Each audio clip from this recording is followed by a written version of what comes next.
response to Trump's environmental rollbacks. We are so excited to co-host today's Lunch and Learn with Environment Maine and the Natural Resources Council of Maine. Next slide. My name is Kathleen Neal. I'm Maine Conservation Voters and Maine Conservation Alliance's Director of Policy and Partnerships. MCV protects Maine's environment and our democracy by influencing public policy, holding politicians accountable, and winning elections. We work with our partners at NRCM and Environment Maine to do a lot of things, including acting on climate at the local, state, and national levels. And this webinar is one of our collaborative efforts. Next slide. A few technical notes on today's event. You are all muted, but we do want to hear from you. Please send your questions through the chat to my colleague Anya Fetcher as they occur to you. You can find the chat by hovering your mouse over the bottom of your screen. Anya will keep track of the questions to ask the speakers during the Q&A session at the end. This event is being recorded and the video will be posted on our website later this afternoon, along with recordings of all our previous Lunch and Learns. Thank you again for joining us. Next slide. We are so grateful to have Morgan Folger and Emmie Theberge presenting today. Morgan is Environment Maine's Clean Cars Campaign Director. Her areas of expertise lie in electric vehicles and global warming, and she has authored reports on air quality and clean transportation. Emmie brings more than a decade of professional experience in environmental advocacy to her work as federal director at the Natural Resources Council of Maine. In this role, she leads NRCM's efforts to track and respond to federal policies and proposals that affect Maine's people and environment. Morgan and Emmie, I will turn it over to you. Great, thank you so much, Kathleen, and welcome everyone. Thank you for joining us today. So as Kathleen said, I'm Morgan Folger with Environment Maine. In addition to my work mostly focused on clean transportation, I also track many of the Trump administration rollbacks that affect clean air and our climate. So today we are talking about the egregious attacks on our environmental and health protections under the Trump administration. Next slide. And since the beginning of the Trump presidency, their approach has been to dismantle the Environmental Protection Agency, or the EPA, and other agencies that were created to protect clean air, clean water, public lands, and our well-being. For more than 50 years, the EPA and these other agencies have been working to ensure that we have a clean and healthy environment. But the Trump administration has worked to defund EPA's budget more than any other agency. They've disbanded panels of scientists and experts and appointed leaders who blatantly ignore EPA's core mission. The mission of the EPA is simply to protect human health and the environment. And unfortunately, former Administrator Scott Pruitt and now Administrator Andrew Wheeler have acted completely counter to that mission they swore to uphold. They are attacking the science and the approach of environmental protections. They've discounted the health benefits of stronger environmental policies, and they've silenced their staff from sharing important research on issues like climate change. As a result, more than 100 environmental rules have been challenged and rolled back under the administration over the past 3.5 years. We won't be able to cover all 100 rollbacks today, but you can find the whole list in the New York Times article that's shown here. And let's jump in. So next slide. So the first policy we're talking about today is the Mercury and Air Toxic Standards, or the MAT standards. These are regulations on our nation's existing coal-fired power plants. And since 2011, the Mercury and Air Toxic Standards have been limiting emissions of mercury and other toxics from the power plants that use fossil fuels. In 2017, the air toxic emissions from coal and oil-fired power plants were 96% lower than before this policy took effect, which led to an enormous reduction in the public exposure to these harmful pollutants. But This April, EPA finalized a rule that defangs the standards and threatens public health. Air toxics from coal plants can cause or contribute to neurological damage in developing babies. It can lead to chronic respiratory diseases, various cancers, and other severe harm to human health and ecosystems. And the health benefits of the standards would have been enormous. They prevent up to 11,000 deaths, along with 130,000 asthma attacks among children and 4,700 heart attacks every single year. The rule has been finalized, but is being challenged in a lawsuit. And I'll turn it over to Emmie to talk a little bit about what this means for Maine. Thanks, Morgan, and thanks everybody for joining us. As Kathleen said, I work at the Natural Resources Council of Maine, and I'll be talking about how each of these rollbacks are impacting Maine's environment and public health, and also what we're doing here in the state to try to counteract them. Next slide, please. Maine is sometimes called a tailpipe state because our air quality is affected by states upwind of us, as well as by our own sources of pollution. You can see this on the map. Coal-fired power plants are the single largest source of these air toxic pollutants and emit at least 84 separate hazardous air pollutants. This is why federal protections are so important for Maine, which has high rates of asthma. To protect our air, we depend on the federal government to set standards that reduce air pollution nationwide. We can do what we need to do to clean up our mix here in Maine, but we're also needing to make sure that other states are doing their part. Next slide. Coal-fired power plants were the largest source of toxic mercury pollution before the standards went into effect in 2011. Since then, power plants have reduced their mercury emissions by nearly 82% nationwide, showing how important and effective this protection is. Maine's lands and waters face higher than average rates of mercury pollution because the winds carry the pollution from coal plants in the Midwest to Maine. Because of this, the Maine Center for Disease Control and Prevention has warned Mainers, especially pregnant women, nursing mothers, and kids under 8, to avoid eating freshwater fish caught in the state's thousands of lakes and ponds because this mercury contamination. Mercury levels in Maine fish, loon, and eagles are among the highest in the country. These are some of the reasons why Maine's congressional delegation has consistently supported the mercury pollution standards and why hundreds of Maine people submitted comments to EPA opposing this rollback. Included in those comments was a resolve from the Maine state legislature. Next slide. Great, thanks, Emmie. And so another policy that was aimed at tackling pollution from power plants was the Clean Power Plan. So this was enacted under the Obama administration in 2015, and the plan was to reduce carbon pollution from coal-fired and other power plants. The Clean Power Plan was on track to cut carbon pollution from the electric power sector by 32% by 2030. But the Trump administration repealed and replaced this plan with what they dubbed the Affordable Clean Energy Rule.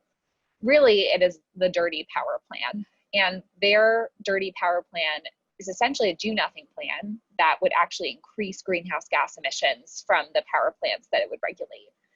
The replacement rule is now final as of this summer, but is also currently being challenged in court. So I'll turn it back to Emmie. Next slide, please. Repealing the Clean Power Plan, as Morgan just described, will now allow unlimited levels of carbon pollution to be dumped into our air from power plants. And again, because Maine is a downwind state, we are impacted by this pollution from power plants in the Midwest. That's why Maine people and elected leaders, again, have been very strongly opposed to this rollback. Luckily, thankfully, Maine and the region since 2009 has been cleaning up our electric power plants using a program called the Regional Greenhouse Gas Initiative, also known as Reggie. There are now 11 states participating in Reggie, and limits set in Reggie are more protective than the Clean Power Plan. So Maine and the region would already have been in compliance with the Clean Power Plan. And again, that's why we were so supportive of that policy going forward. But we need other states nationwide to do their part too. In addition to carbon pollution that's causing climate change, the Clean Power Plan would have also reduced other dangerous air pollutants, all of which are blowing into Maine from other states. Reggie has been successful in reducing our power plant pollution while also improving our economy and lowering energy costs. Maine uses most of the revenue from Reggie to reinvest in energy efficiency improvements that help Maine people and businesses save energy and money while creating jobs. This is an area where we were, in our delegation, we're really saying Maine and the region has a model that shows success, and we were advocating for that with the Clean Power Plan. For example, from 2015 to 2017 alone, Reggie saved Mainers $220 million on their energy bills through energy efficiency improvements. And in addition to Reggie, Maine has also recently passed legislation that will expand renewable electricity here in Maine in other ways. We passed a law that will expand solar energy access. We updated our renewable portfolio standard so that the amount of electricity sold in Maine from renewable sources increases from 40% today to 80% by 2030, and also set a goal of 100% renewable electricity by 2050. Next slide, please.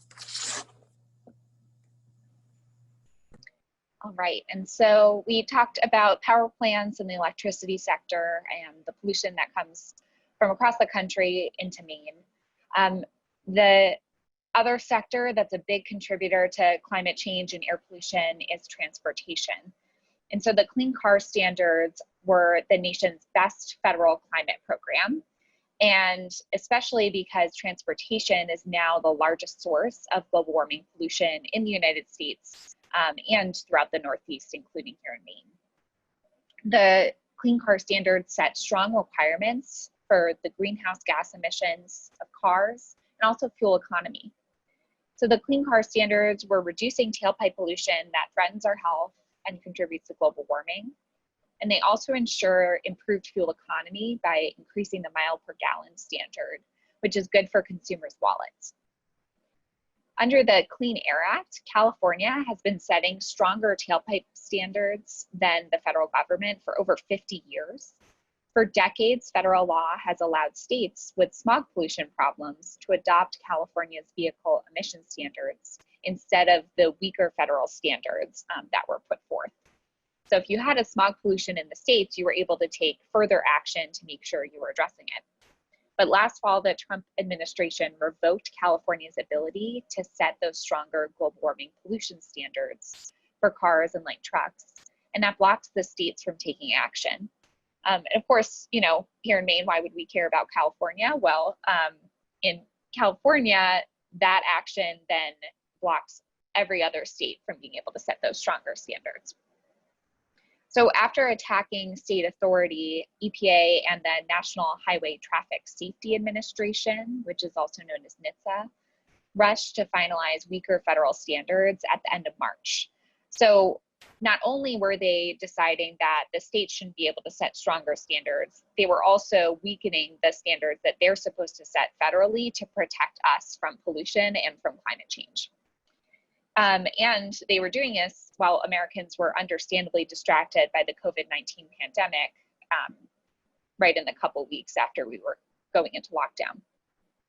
The weaker federal standards they've finalized could result in an additional 900 million metric tons of global warming pollution. And that's no small thing. So Environment America, which is the national affiliate for Environment Maine, is engaged in 3 lawsuits with other non-governmental organizations challenging this Trump administration's attacks on state authority and the Clean Car Standards. And Emmie will tell us more about Maine's response to the CARS rollback. Next slide, please.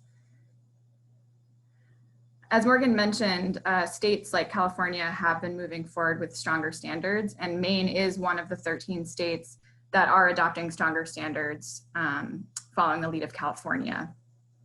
These better than federal motor vehicle standards are protected under the Clean Air Act, as Morgan described, and we will continue to defend our authority, state authority to do so.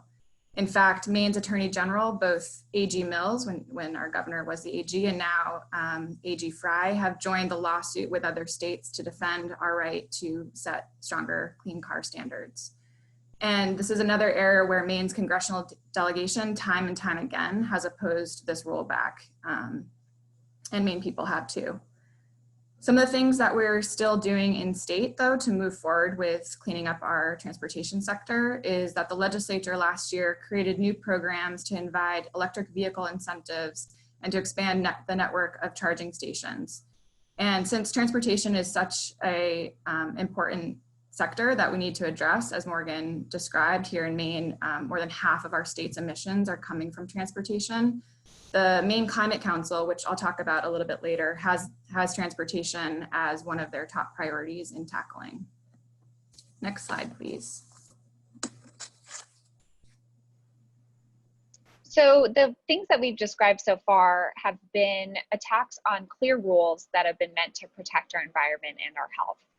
But the Trump administration has also been attacking the philosophy of how EPA makes rules in the first place. And so behind the scenes, they are trying to take the power away from EPA, but our advocates are not letting them get away with it. So one such instance is their attempts to restrict science from being used in environmental rulemaking. So their secret science rule proposal would keep science out of environmental and public health decisions just when we need sound science to guide public policy more than ever. It accomplishes this goal in a sneaky way. So it bars EPA from considering studies that don't make all their raw data publicly available, which would sound like transparency, but actually it excludes a lot of really important public health research. By barring EPA from considering studies that don't make their data publicly available, it excludes most research that demonstrates the harmful effects of air pollution, water pollution, pesticide exposure, and other toxic chemicals. And this is because that research uses raw data from confidential health records. We wouldn't want our health data being released publicly, and so that data doesn't get released. But by EPA saying you can't use that data in rulemaking, it basically allows us, or it allows EPA to not consider health impacts. And you know, those confidential health records are not the kind of data that can be made available to the general public. So EPA won't be able to take it into account in the future. The comment period for the secret science rule closed this summer, but Congress and others are working to block EPA from finalizing the rule. Emmie, you can take it away. Next slide. I think this one is. Or actually, we'll go back one slide.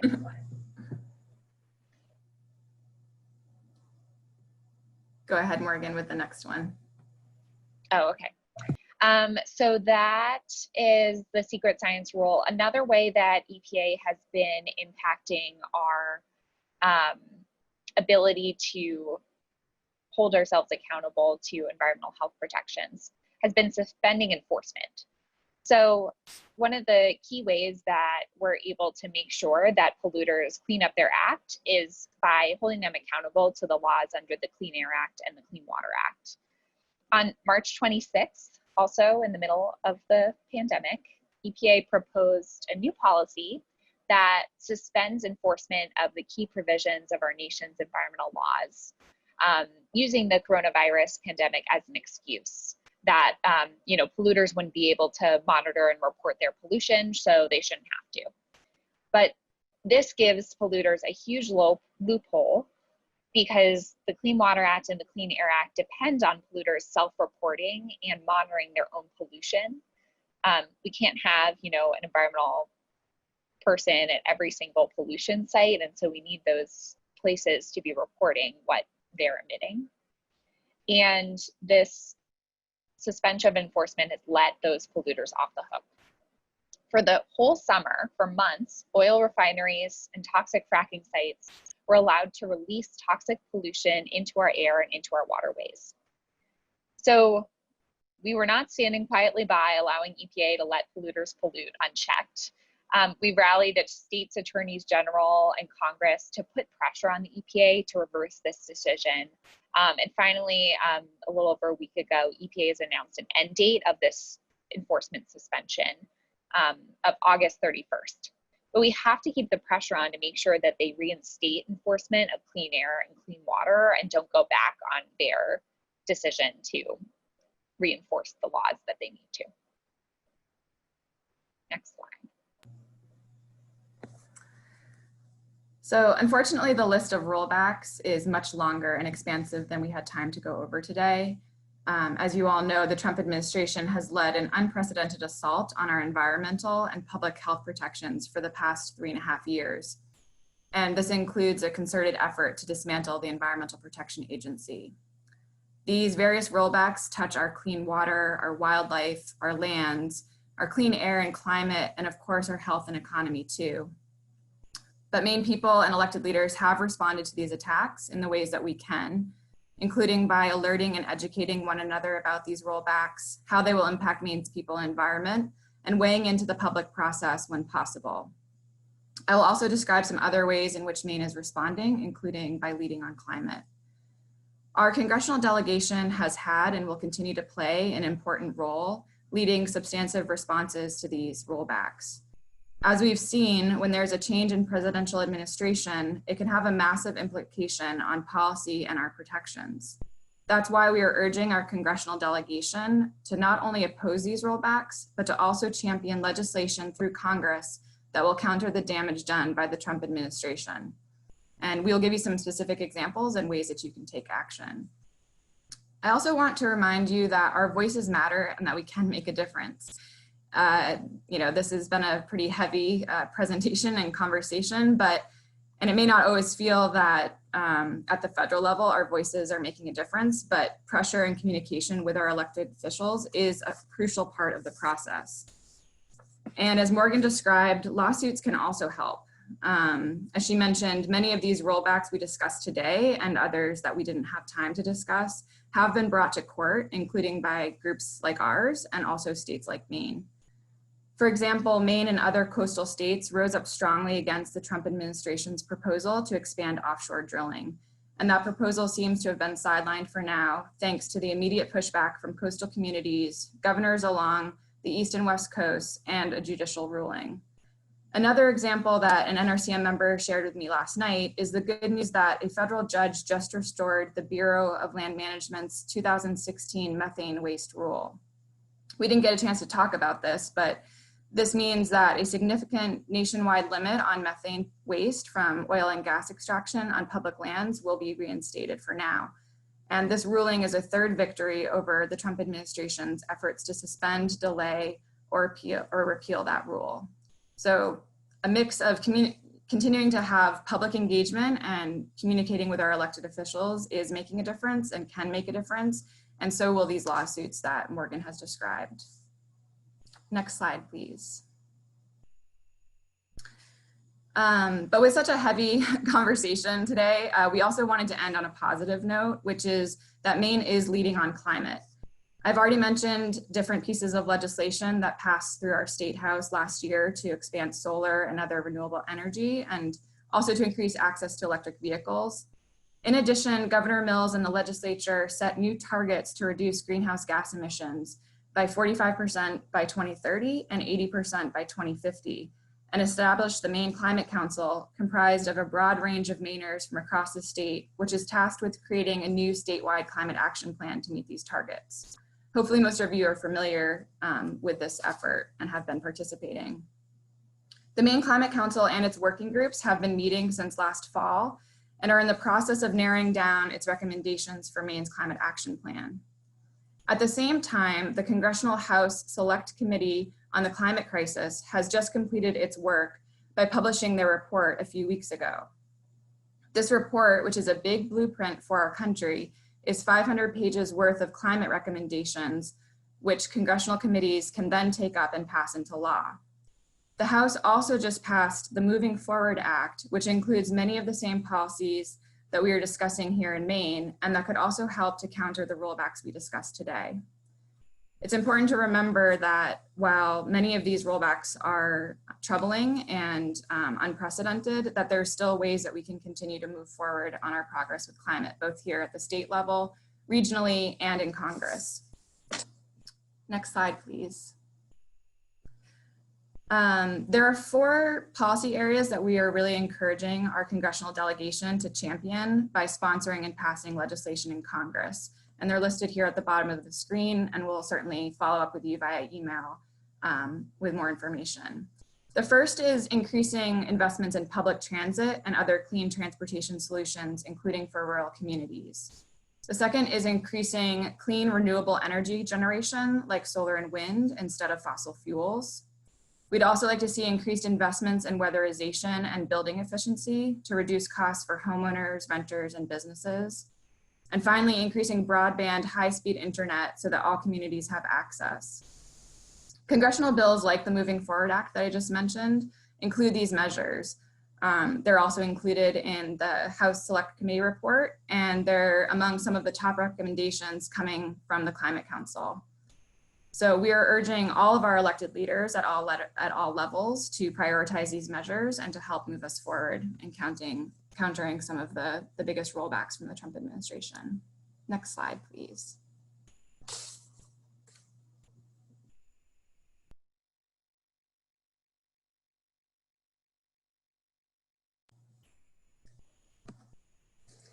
So we are, yeah, Kathleen. Thank you all. So thank you, Emmie and Morgan, for that presentation. It's just so much to think about, and we have had a bunch of questions come in already, and I'm sure they'll continue to come in. Folks, you can hover over the chat at the bottom of your screen to send your questions directly to Anya. And I will start off with a couple that have already come in. Innovations that increase energy and transportation efficiency are obviously really important, but I worry that they sometimes have a rebound effect. So people may drive more because they have a more efficient or an electric car. Is Maine doing anything to reduce car use in general, as well as incentivizing electric vehicles? Well, I think Emmie can speak more to what Maine's doing specifically, but I think that's a really great point, because the cleanest car is the one that you don't drive in the first place. And one of the things that's exciting about some of the measures in Congress included in the Select Committee on the Climate Crisis Plan and the Moving Forward Act is it puts more money towards public transit, walking, and biking infrastructure that would help communities in Maine be able to have more choices to get around without using their car. And certainly really important to be able to have more options for folks. Yeah, and I would just add to that, completely agree, and that is something that the Maine Climate Council is looking at in a real way, and I would encourage everybody here to be communicating with them as they're thinking through what their different recommendations are going to be, to make sure that we include public transit and walkable, bikeable solutions for our communities as part of their recommendations. Maine is vastly underspending in our investments for public transportation compared to other states in the region, and this is an area that we desperately need to catch up on. So whether it's at the state level or, as Morgan mentioned, both the Moving Forward Act and also recommendations from the House Select Committee's report, we need to be doubling down on those transportation solutions in addition to cleaning up our fuel efficiency standards. Great, that's super helpful. There is another question about cars. Where does the auto industry stand on the clean car standards?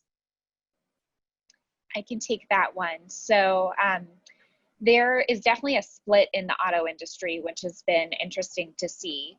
So when the initial clean car standards were being put in place at the federal level back in 2012, this was after years of states like Maine deciding that they wanted to have stronger greenhouse gas emission standards, much like California did. And the automakers were calling for one national standard in order to make sure that they had the same requirements across all the states. So that's when the federal standard was created in 2012. And it was a collaboration between the automakers, between environmentalists, and between the federal government to come to an agreement that would work for everyone. And the automakers were able to meet those standards and innovate and create better cars that polluted less. But when they found out that there was a Trump administration that was interested in dismantling environmental protections, A lot of the groups that represent the auto industries were lobbying for weaker federal standards and pushing for less, requirements on making cleaner cars for their customers. And so when the environmental community continued to push back against these automakers and make sure they weren't lobbying for weaker standards and that they actually supported stronger standards, we started to see a split where now there are a handful of auto companies that are actually agreeing with California and saying, despite whatever the federal government is doing, we'll agree to maintain our agreement with you to have stronger standards at the state level. And so the auto companies that are siding with California and siding on the side of stronger protections for cleaner cars are Ford, Honda, Volkswagen, and BMW. And then there are a set of automakers that are doing the complete opposite and are actually siding with the Trump administration on their side of the lawsuit. So there's no reason that automakers would need to be involved in this lawsuit at all, but they decided to join up with the Trump administration and say, we want to keep these weaker standards because we just don't want to do our jobs and make better cars. So those are Toyota, Fiat, Chrysler, and GM are the main folks that are siding with the Trump administration. So it's been an interesting split to see some that are, a little bit more on the right side of history with this and some that are just totally going backwards. That is fascinating. Thank you, Morgan. Let's switch gears a little bit and talk about clean water. Can you talk a little bit about the impacts of the many recent attacks on the Clean Water Act and the impacts on Maine's waterways?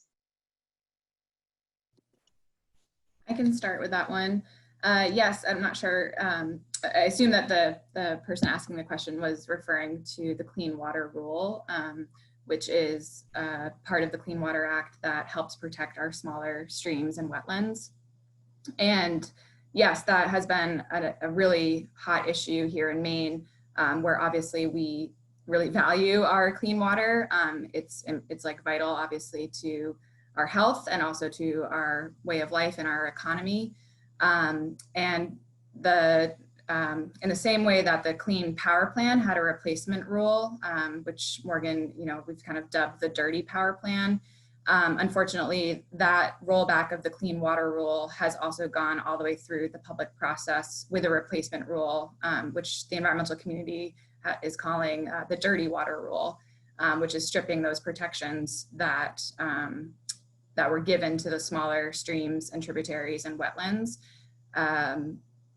That is no longer there. So that is definitely a big concern here in Maine. We didn't list it as one of our as one of the rollbacks that we were highlighting. Unfortunately, there's a lot of different rollbacks to cover. So thanks for bringing that one forward. I'm sensing a theme here, the Clean Power Plan to the Dirty Power Plan, the Clean Water Rule to the Dirty Water Rule. Thank you.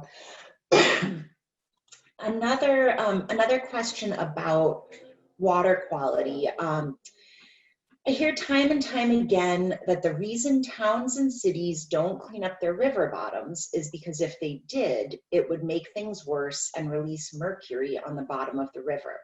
How are we supposed to clean up our rivers without doing significant damage?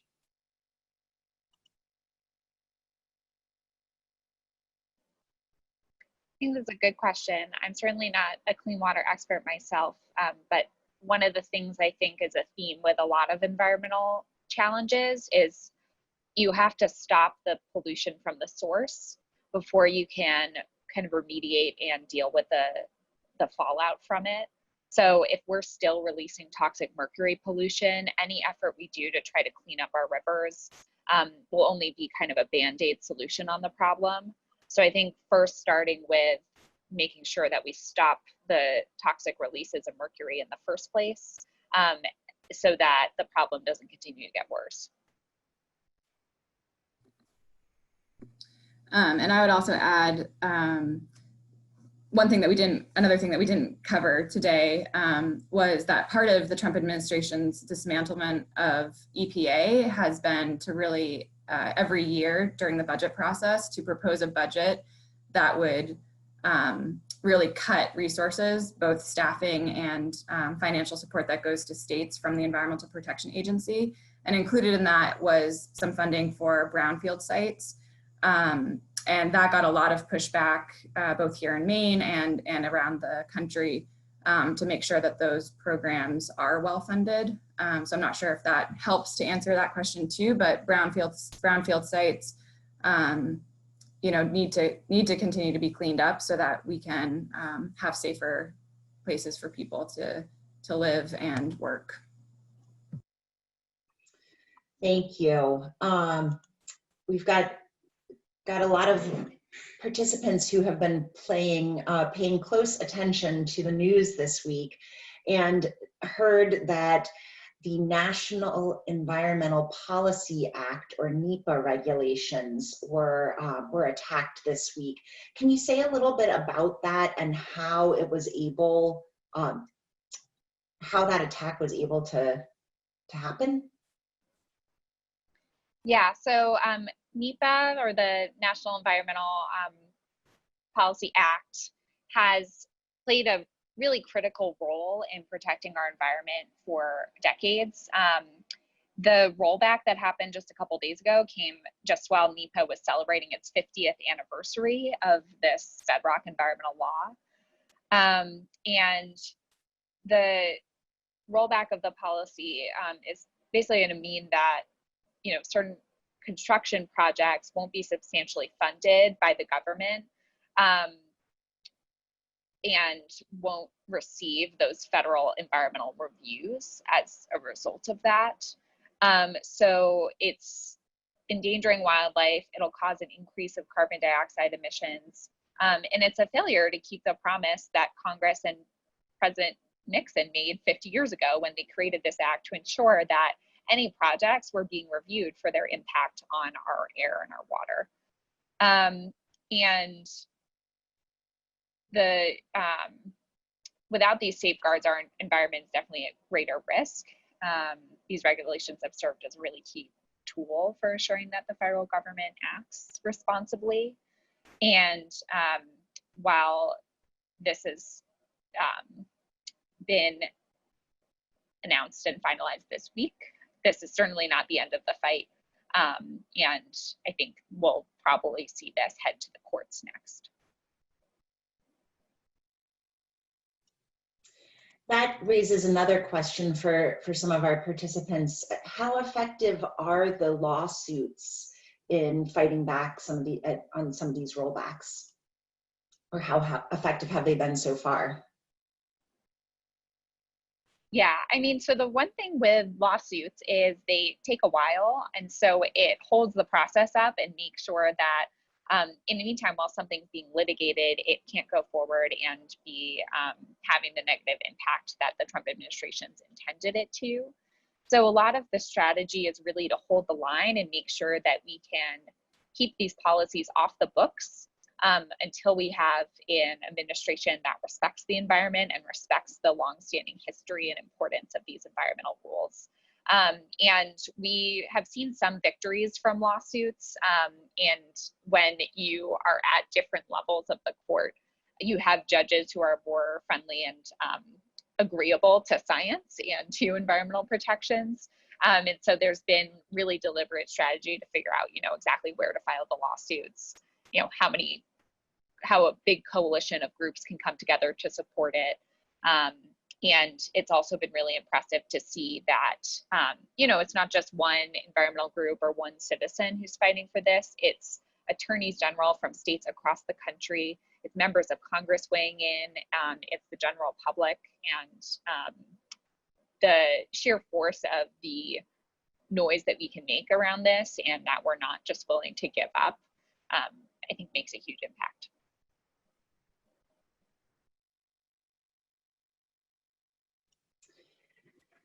It's really encouraging. And I think, we all have some familiarity at Environment America, at NRCM, at Maine Conservation Voters with those sorts of regional and national collaborations. There's a question about how we're working with similar groups from other states across the region or across the country to put some pressure on both our states and our federal leaders to promote cleaner energy and stronger environmental protections. Do you guys want to say a little bit about that, and I'll add some of what MCV does? So one of the great things about Environment Maine is we are part of this larger network of state environmental groups across the country, and particularly in the region throughout the Northeast. So it lends us a lot of flexibility to share resources and pool the power of people, not just from Maine, but across the country, in influencing our federal leaders.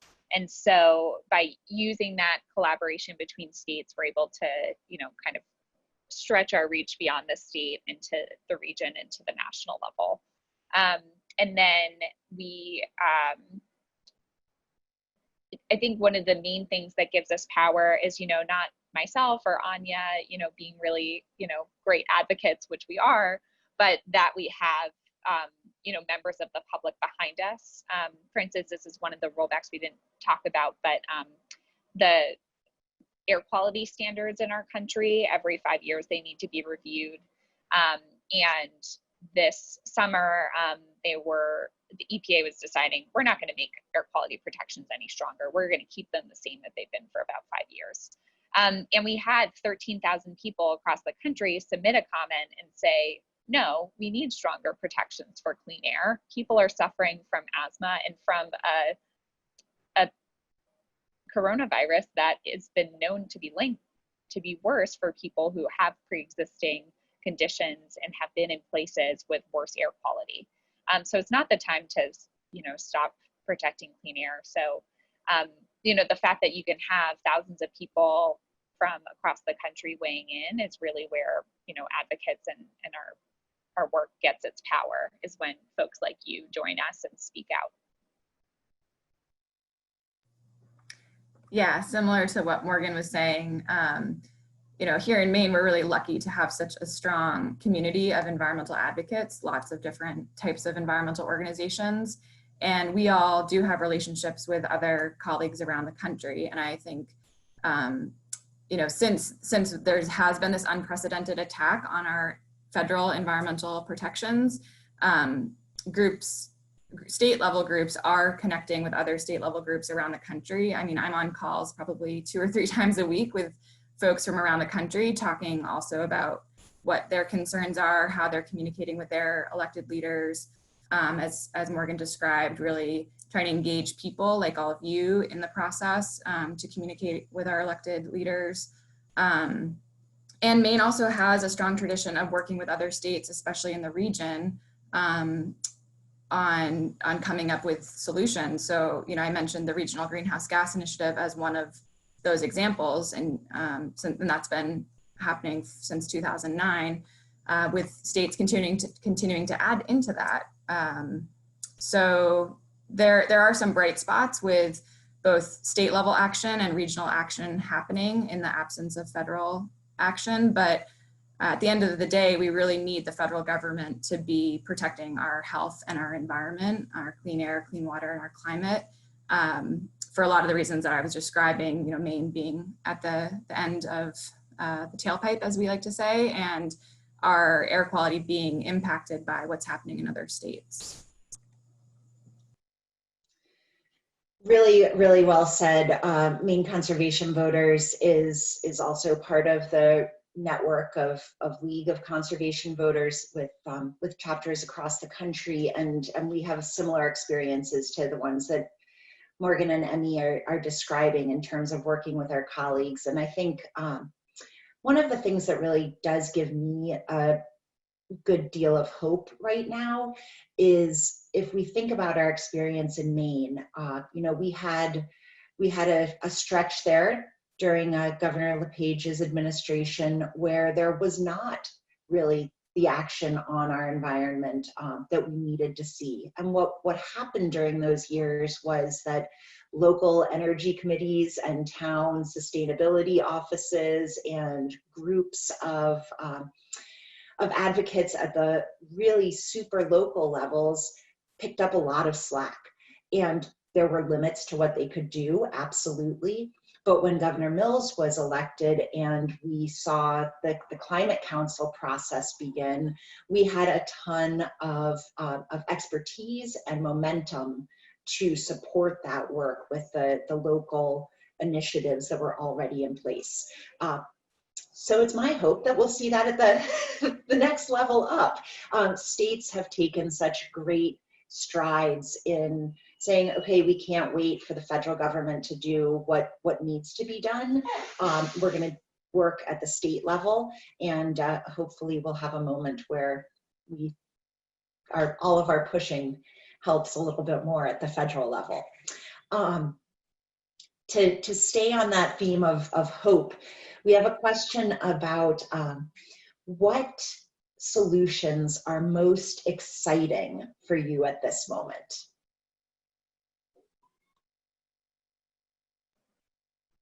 There are so many. I think what is really great is a lot of the solutions aren't new. We've known about them for a long time, and we're just going to continue to actually get them online and make them a reality. So I'm really excited that it's becoming more popular for people to own an electric car and to, change their own personal carbon footprint. But one of the things that was really cool that happened just this week was the Maine and a set of other states have decided to set goals for electric trucks. So that's like big rigs, semi trucks. It includes other heavy duty vehicles like school buses and transit buses. And to think that there's these massive vehicles that we can make sure are not polluting and become zero emission as they crisscross the country and move through our communities. It's just really cool and exciting that that's going to be able to happen within the next few years. And I think it's something that folks have thought for a long time is going to be really difficult, but we're already seeing that, Maine and 14 other states are going to be moving forward on getting more of those on our roads. And I think that'll be great, especially with the rise of Amazon and people getting delivered packages instead of going out to stores. I think for me, it's echoing a lot of what you said, Kathleen, which is that so much progress can be made right now here in Maine on climate solutions, and that we can carry that message to other states and also up to the federal government to say, these are real solutions that are being implemented in a state like Maine, which is rural, which is a purple state with a lot of independent voters. And that people want these. I mean, we're seeing poll result after poll result showing that people here in Maine, no matter what your demographic might be, as well as around the country, voters really want elected leaders to be acting on climate. And I think that is definitely a ray of hope. And that part of our work is to continue to show and demonstrate how these solutions at a state level can work at the federal level. And we have been doing that with things like Reggie. Yeah, and I'll answer that question too and say I'm just so encouraged by the work of the Maine Climate Council. I have had the privilege of co-chairing the buildings working group of the Climate Council, and I'll be honest, I was really concerned when we made the shift to remote meetings in March, and thought, is it going to be possible for Maine people to be as engaged as they would have been otherwise? And I was completely off in my concern, because what we saw was actually a huge increase in the number of people who were participating in Zoom meetings and weighing in, and people really are hungry for climate action in Maine and are putting that to work by participating so actively in the process. I'll take this opportunity to plug, there's a new Climate Council website where you can actually view the strategies presented by all of the 6 working groups, and actually have an opportunity to weigh in and sort of rank what makes sense from your perspective, and what you'd like to see more of. So we will definitely be sharing more information about the Climate Council process. I know Environment Maine, NRCM, and MCV will all be getting more of that information out to you as the time goes on. We have time for just a couple more questions. One more question, I just got that word. So let's see. How about, could you talk a little bit more about the SCCC policies that were rolled out last week and what recommendations we're seeing? Yeah, so I can start with that one. So the Select Committee on the Climate Crisis put together this report. I haven't read all 500 pages, I'll confess, but it has something for everyone and covers every single sector. So from transportation and electricity to buildings, it has stuff on public lands and preserving 30% of our lands and our oceans by 2030, because protecting our wild spaces is one way that we can curb, destruction of those places that contributes to climate change. It has sections about national security, and it has sections about environmental justice, and it is so comprehensive. And what's great is it is this blueprint for action. And so one of the things that's great about the report too is it pulls from existing legislation that Congress has already been working on. So it references those specific bills throughout the report, which then signals to committees of jurisdiction, this is what our climate experts are recommending and what you should tackle. I know for me, being focused on transportation, I'm most excited about that section of the report, and I've looked at that most closely. And one of the exciting things is it calls for all sales of vehicles to be zero emission by 2035, which would get us on the path to make sure that all of our cars are zero emission by 2050. People on average have the car on the road for about 15 years, and is a really positive and ambitious goal that would move us forward. And Emmie, I don't know if there's anything you wanted to highlight about the report. A lot of what you just said, I also wanted to make sure that folks knew that Congresswoman Chellie Pingree's staff and the Congresswoman herself really helped with sections of the report around agriculture and food waste. So just wanted to give her a shout out. And as Morgan said, there really is something for every, coming from every sector. And I think that there's a lot of parallels, as I was trying to say, with what is the conversations that are happening with the Maine Climate Council, which is also looking sort of sector by sector at different climate solutions that we can have here in Maine. So I think, we will continue to try to identify where there is some really good alignment and overlap between what the Select Committee on the Climate Crisis, which is what that acronym SCCC is, what their report was, which is the Congressional House report, and as Kathleen described, the conversations that we're having here in Maine with the Maine Climate Council and the working groups. So I'm pretty excited to see that there is a lot of alignment, and I think what we can all do is continue to communicate to our elected officials around those ideas that we want to push forward and have them see push forward. I'm going to throw a link to the report in the chat too, so folks can see some of the summaries. Or read all 500 plus pages if you are so moved.